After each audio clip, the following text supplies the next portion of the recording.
अमरीकी सदारती इंतखाबात की कौन बनेगा 45वां अमरीकी सदर, इसके बारे में बहुत सारे सवालात उठ रहे हैं, बहुत सारे एनालिसिस आ रहे हैं। अभी हमारे साथ शीरी मजारी साहब अभी मौजूद है, इफ्तिखार अहमद साहब की तरफ भी जाएंगे, गजनफर साहब और खाबर साहब हमारे साथ हैं। शीरी मजारी साहब बहुत शुक्रिया आपने हमें ज्वाइन किया।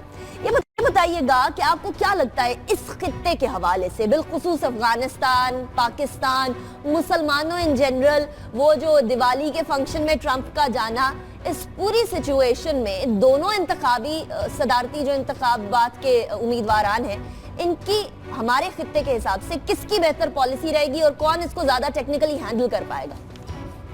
लेकिन जी, हिलरी क्लिंटन का तो हमें पता है कि वो पाकिस्तान की दोस्त हरगिज नहीं है। उनका बहुत स्ट्रॉन्ग प्रो इंडिया लीनिंग्स है। उनकी मुस्लिम वर्ल्ड में आपने देखा है कि उन पे जिम्मेदारी अब लगाई गई है, जो लिबिया की सारी गड़बड़ हुई। उनकी बहुत स्ट्रॉन्ग प्रो इजराइल बेंट है। तो मैं समझती हूँ हिलरी क्लिंटन एक नॉन हॉस्टाइल एंटिटी कह लें, या पाकिस्तान के लिए तो बिल्कुल नेगेटिव होंगी।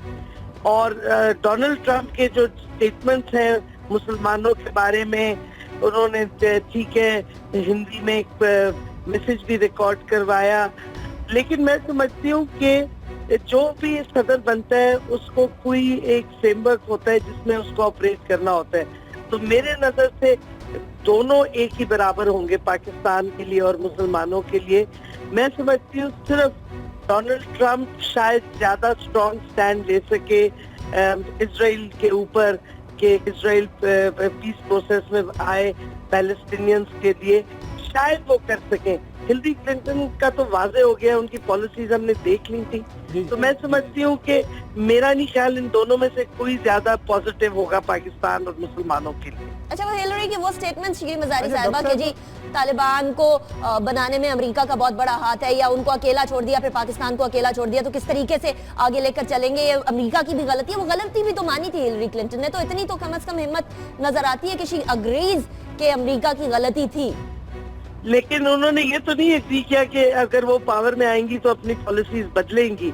असल इशू तो ये है, उनकी जो ईमेल्स अब विकीलीक्स की लेटेस्ट रेवलेशन जो हुई हैं, उसमें और बड़ी जो हमें जिससे घबराहट होनी चाहिए कि हिलरी क्लिंटन ने ये भी माना है कि अमेरिका ने आईसिस को सपोर्ट किया शुरू में, और जो फंडिंग हिलरी की फाउंडेशन को आई है, क्लिंटन फाउंडेशन को, वो और फंडिंग जो आईसिस को गई है वो एक ही सोर्स से गई है। ये जो नई विकीलीक्स की अभी कुछ दिन पहले रेवलेशन आई। सही, दुरुस्त। खाबर साहब कुछ कहना चाह रहे हैं जी? अच्छा डॉक्टर साहब ये बताइएगा कि रिगार्डलेस हिलरी जीती है या ट्रंप जीते हैं, अब ये बताइएगा कि इस इलेक्शन के बाद पूरी दुनिया के अंदर अमेरिकन एस्टेब्लिशमेंट क्या वो कन्फ्रंटेशन की तरफ जाएगी या कि कोई अलाइंसेस बनने जा रहे हैं? आपको पता है कि जिस तरह अब साउथ चाइना सी के अंदर मामला काफ़ी ख़राब हैं, रशियंस की इंगेजमेंट मिडल ईस्ट में बहुत ज़्यादा बढ़ गई है, तो क्या इसको कोई रेजोल्यूशन की तरफ ये जाएंगे या लड़ाई की तरफ जाएंगे? देखिए, मैं समझती हूँ लड़ाई की तरफ तो नहीं जाएंगे, लेकिन रशिया की रिसर्जेंस हो रही है ऑफ पावर। मिडल ईस्ट में वापस वो आना चाह रहे हैं, अपनी स्पेस जो सोवियत यूनियन की थी वो रिक्लेम करते वक्त। लेकिन पुतिन और वो ट्रम्प का जो अप्रोच है पुतिन की तरफ, वो एक फ्रेंडली है, वो अपने पुतिन को बल्कि एडमायर करते हैं, तो शायद वो डायलॉग ज्यादा करें। हिलरी बहुत वॉर मंगरिंग माइंडसेट है हिलरी का। हिलरी बहुत अग्रेसिव है। ट्रम्प का हमें अननोन एंटिटी है, लेकिन आपको पता है सदर एक इंडिविजुअली तो नहीं एक्ट करता, वो अपने एडवाइजर्स चूज करता है, सारा करता है। डॉक्टर साहब, एक चीज है कि जैसे अब अमेरिकन अवाम का जो प्रेशर आ रहा है और जिस तरह रिएक्शन आया है जंगों के खिलाफ, और ख़ास तौर पे अगर जॉन मैकेन की स्टेटमेंट आपको याद हो, जिन्होंने लिबिया में कहा था, जो लोग उसके खिलाफ लड़ रहे थे कि दे आर माई हीरोज, और उसके हिसाब से जो चीज़ें आई हैं, तो क्या आप ये समझती हैं कि चाहे ट्रंप आए चाहे हिलरी आए, जो अमेरिकन अवाम की जो परसेप्शन है, जो उनका प्रेशर है आउटसाइड इंटरफेरेंस के खिलाफ, उसके ऊपर दोनों जो उम्मीदवार हैं या दोनों जो आने वाला प्रेसिडेंट होगा वो उस पर असर डाल सकेगी, ताकि बाहर की इंटरफेरेंस खत्म हो, मुल्कों के अंदर जो इंटरफेरेंस वो खत्म हो, जो जंग के जो प्रोसेस हैं जिस तरह दुनिया को तबाह कर दिया अमेरिका ने, वो खत्म हो सके और दुनिया एक बेहतर फॉर्म में आ सके? मैं नहीं समझती ये होगा। ओबामा का जब पावर में आया था तो उसका एंटी वॉर सेंटिमेंट था, एंटी न्यूक था, लेकिन पावर में आके ओबामा ने अपनी फोर्सेस को अफगानिस्तान में भी बढ़ा दिया। उन्होंने मिलिट्री एक्सपेंशनिज्म की। और आजकल जो हालात है, मुझे नहीं लगता कि अमेरिका आइसोलेशन में जाएगा और अपनी इंटरफेरेंस दुनिया में अनफॉर्चुनेटली कम करेगा।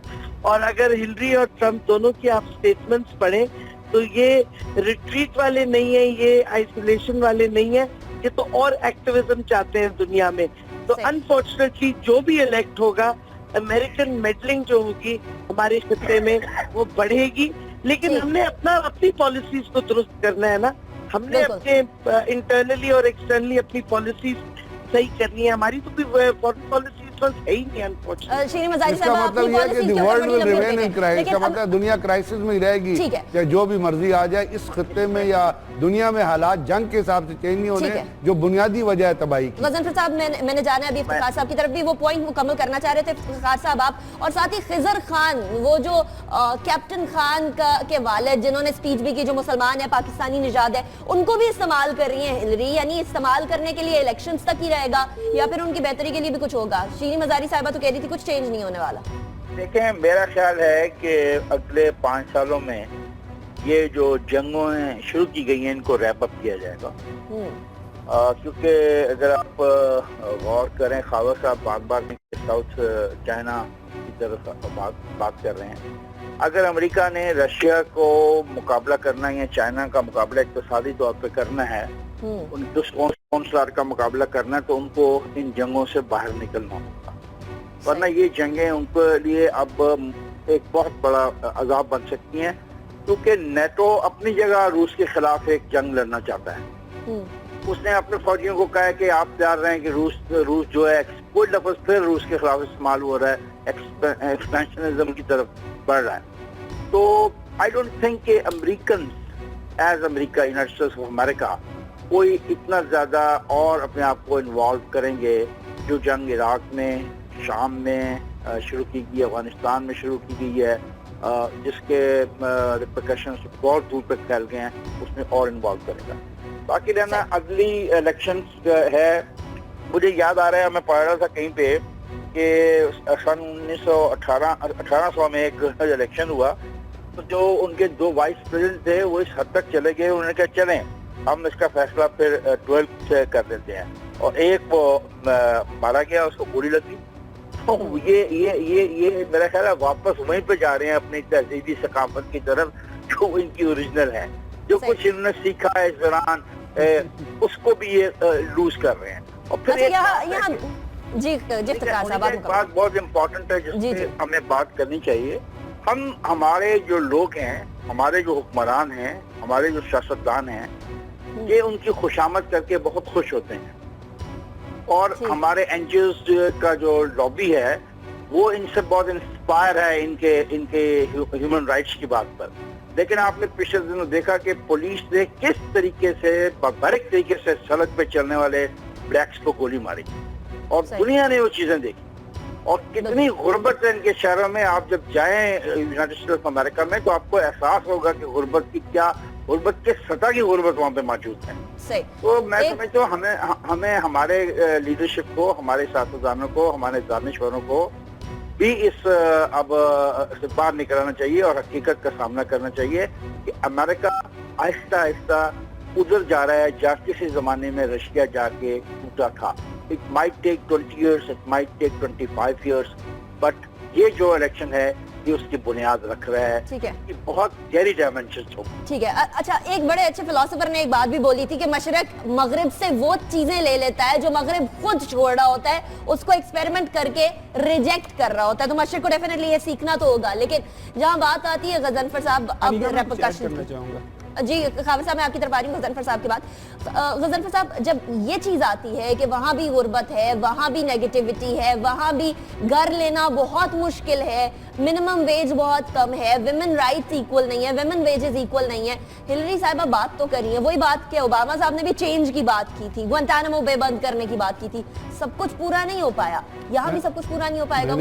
मैंने आपसे पहले अर्ज किया ना कि जब हम बुनियादी सवाल करते हैं, एक तो अमेरिका इंटरनल है ना, लेकिन अमेरिका का जो दुनिया में इन्फ्लुएंस है और जो दुनिया में चपतलिश चली हुई है, जो दुनिया में दहशतगर्दी फैल रही है, जो आजकल वेस्टर्न कंट्रीज का और अमेरिका का बहुत बड़ा पॉइंट ऑफ डिस्कशन है या एक पॉलिसी इशू है, उसमें किसकी इन्वॉल्वमेंट है? बाराक ओबामा या ड्रोन्स हैं, तो ड्रोन्स किसके ज़माने में ड्रोन अटैक ज़्यादा हुए? बुश के ज़माने से और बाराक ओबामा का कंपेयर कर लें।